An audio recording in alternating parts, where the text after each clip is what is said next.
बोला आप क्या ले आए? बोला मृदाम ले आओ, मिट्टी ले आओ, रज ले आओ। बोला कौन से रज ले आऊं, कहां से ले आऊं?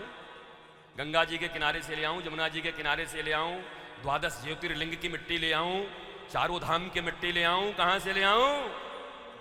कहा नहीं नहीं, इन सब मिट्टियों से काम नहीं चलेगा। बोला फिर कौन सी मिट्टी लगेगी? बोला बिना महतपात रजोभिषेकम।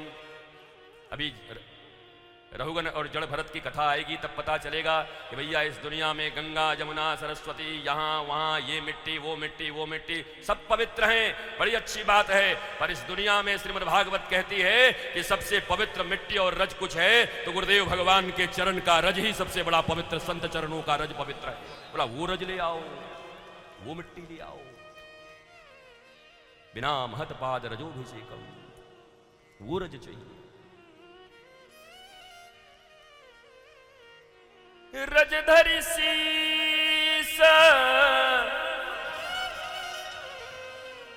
रजधरि शीस,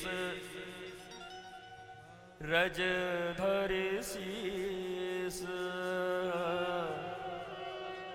रजधरि शीस, जन्म सुफल कर लीजय। इस दुनिया में सारे संकल्प, सारे व्रत परमात्मा के लिए होने चाहिए, ईश्वर के लिए होना चाहिए, उस एक के लिए होना चाहिए। सारे व्रत छोड़े जा सकते हैं उस एक के लिए। पर ये व्रत करके बैठे, संकल्प करके बैठे कि मैं हस्तिनापुर की गद्दी पे जो बैठेगा उसका साथ दूंगा, हस्तिनापुर की गद्दी पे कोई बैठेगा निर्भया की प्रतिष्ठा लेगा उसका भी साथ दोगे?